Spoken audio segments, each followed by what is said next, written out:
So we want to meet Ashley Moore. Ashley, our new prep sports reporter, focusing on all the high school sports all around Colorado. I'm him, and my team is him. We're all him. All him.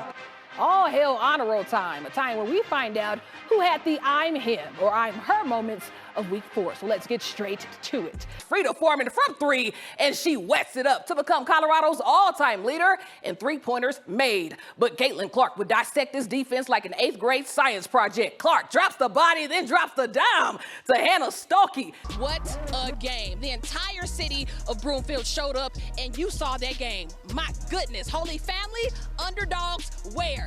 But at 1, let's get festive. Cherokee Trail throws it up when Jordan Mitchell comes down with the stocking stuffer. My Lord, Mitchell providing the yams before the holidays. Good evening, I'm Ashley Moore, and while the men gave us a scare, it was business as usual for the CU women taking on Drake.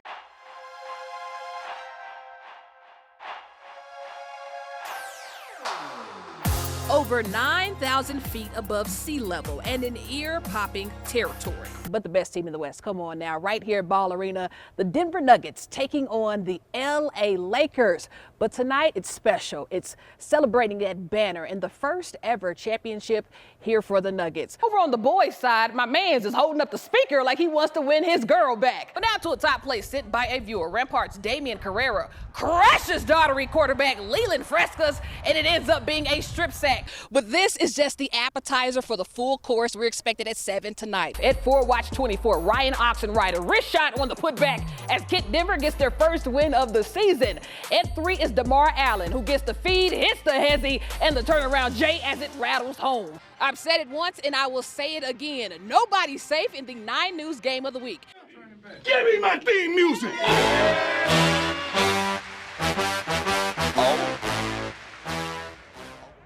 When you hear that music, you know what time it is.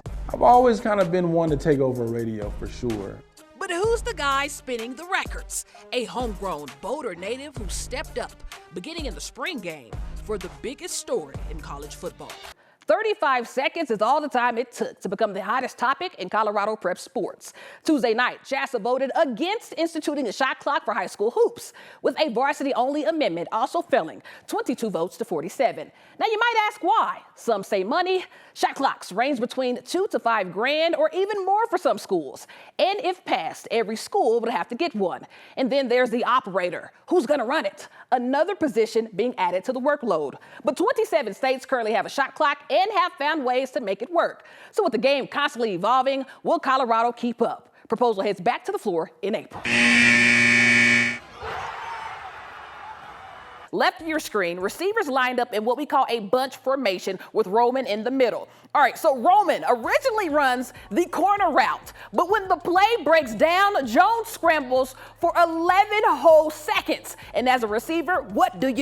Get open. Roman heads back across field and is rewarded with a touchdown. Chatfield wins in a shutout, 49-0. But before we get here, listen, the Rosebud Rough Riders are the home team, and they're coming off of a state championship, but also in the very first year of their new high school.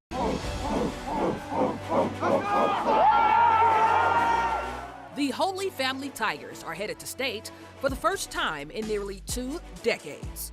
This is the goal. This has always been the goal, and now we're in the game. So, head coach Mike D. Gabriel looking to win the Tigers' first state title since the legendary coach Mike G. Gabriel did it back in 2005.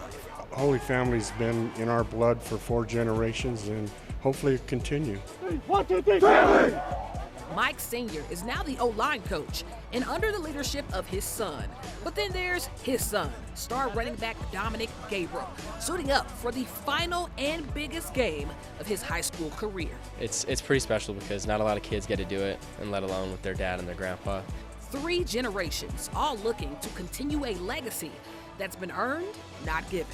he probably would hate to hear it, but I've always felt like I've been in my father's shadow as a head coach, and that's not an easy place to be with his success. So being able to find my way and have great staff and great kids around me to be able to do what I've done over the years has been amazing. The pressure is justified. Mike Sr.